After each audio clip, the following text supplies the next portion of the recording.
नमस्कार, न्यूज 24 देख रहे हैं आप। आपके साथ मैं हूं उज्जवल मिश्रा। अपनी स्क्रीन पर यह तस्वीर देखिए।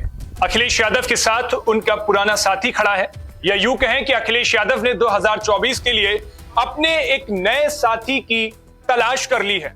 हालांकि ये उनका पुराना साथी है, बाद में मनमुटाव हुआ, उसके बाद अलग हुआ, लेकिन अब 2024 के लिए अखिलेश यादव ने दोबारा से दोस्ती की है।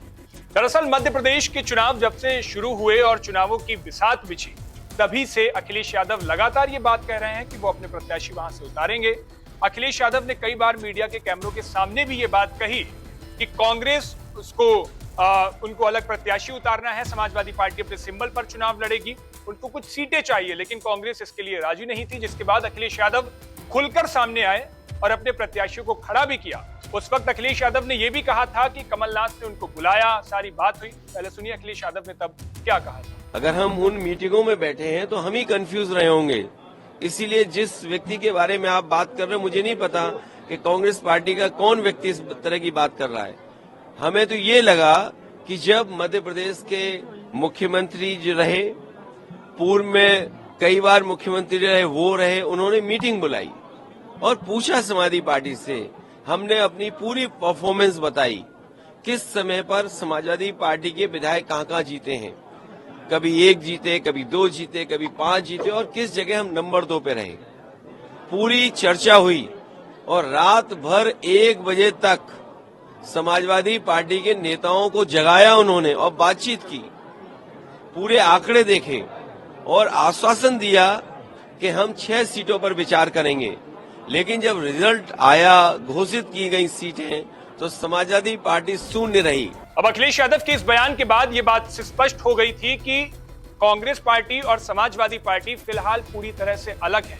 इस बात की पुष्टि तब और हो गई जब अखिलेश यादव लगातार कई बार खुलकर कैमरों के सामने कांग्रेस का विरोध करते रहे। चाहे वो आजम खान की बात हो, तब उन्होंने कहा था कि आजम खान को जेल पहुंचाने में कांग्रेस का भी बहुत बड़ा हाथ है। चाहे वो बीजेपी की बी टीम बताना हो, कई ऐसी चीजें आई जब अखिलेश यादव ने खुलकर कांग्रेस का विरोध किया।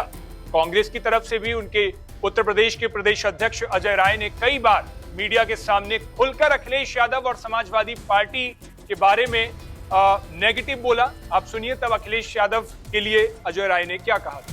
उनकी अपनी सोच है, हम अपने तरीके से काम कर रहे हैं। वो मध्य प्रदेश में अपनी बात बोल रहे हैं जाकर।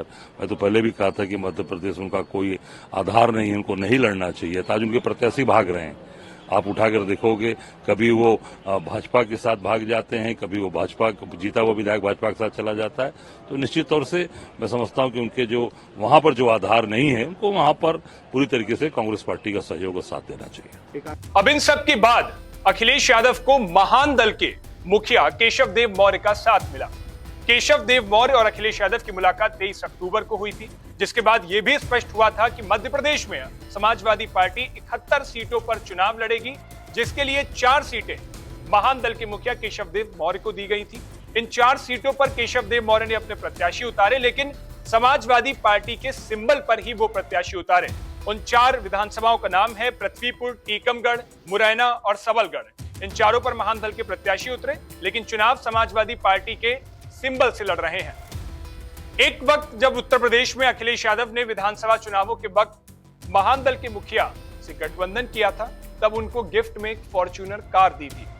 हालांकि बाद में जब 2 सीटों पर चुनाव हुआ, उसके बाद मनमुटाव हुआ, चुनाव नहीं जीते, तो अखिलेश यादव ने वो फॉर्च्यूनर कार केशव देव से वापस ले ली थी, जिसकी कई दिनों तक चर्चा चलती रही। बाद में केशव देव मौर्य ने बसपा को साथ दिया, बसपा को साथ देने की बात कही 2024 के लिए, लेकिन अब स्थिति कुछ और ही दिखाई दे रही है। आपको बता दें कि केशव देव मौर्य जिस समाज से आते हैं, उसका उत्तर प्रदेश और मध्य प्रदेश दोनों ही जगहों पर अच्छा खासा वर्चस्व है। उत्तर प्रदेश में जिस जाति से वो आते हैं, उनमें कुशवाहा, शाक्य, मौर्य, सैनी, महतो, कंबोज, गहलोत, ये सभी जातियां आती हैं। उत्तर प्रदेश में ये जातियां 6% है, मध्य प्रदेश में 4% है। इन 6 और 4% दोनों ही जगहों पर अगर समाजवादी पार्टी को इसका साथ मिलता है तो गेम चेंजिंग स्थिति हो सकती है, क्योंकि अखिलेश यादव जिस समाज से आते हैं और जिनका तगड़ा वोट बैंक है, वो है यादव समाज का, ओबीसी वोट बैंक है। मध्य प्रदेश में भी काफी तादाद में यादव समाज है और उत्तर प्रदेश में भी काफी तादाद में यादव समाज है। अगर ये दोनों मिलकर आगे चुनाव लड़ते हैं तो स्थिति कुछ बदल सकती है, क्योंकि केशव देव का उत्तर प्रदेश के कई क्षेत्रों में उनका प्रभाव है। पीलीभीत ले लीजिए, इन सब इलाकों में उनका अच्छा खासा प्रभाव है, जिसको लेकर उनका गठबंधन हुआ है। अब ये गठबंधन जो मध्य प्रदेश चुनावों के लिए हुआ है, और बाकायदा केशव देव मौर्य ने अपने ट्विटर अकाउंट पर एक पोस्ट भी पिन कर रखी है। उसमें लिखा है कि महान दल ने ठाना है, सपा को जिताना है। इस टैगलाइन की, इस हेडलाइन के साथ उन्होंने ये पोस्ट किया है, और उसमें अखिलेश यादव और केशव देव मौर्य एक बड़ी सी जनसभा में साथ बैठे दिखाई दे रहे हैं। अब इससे सियासत में ये आग उगलने लगी कि आखिर ये जोड़ी कुछ कमाल कर पाएगी, क्योंकि मध्य प्रदेश के बाद 2024 के लोकसभा चुनाव भी लगे हुए हैं। अब लोकसभा चुनाव में अखिलेश यादव कांग्रेस के लिए साफ कह चुके हैं कि दोबारा बैठकर बात होगी, अगर उसमें कुछ बात होती है तो देखना होगा क्या होगा। लेकिन ये साथी को अखिलेश यादव लाए हैं, और 2024 के लिए क्या कुछ होगा ये तो आने वाला वक्त ही बताएगा। आपकी इस पर क्या राय है, हमें कमेंट बॉक्स में जरूर बताइए। बाकी खबरों के लिए देखते रहिए न्यूज़।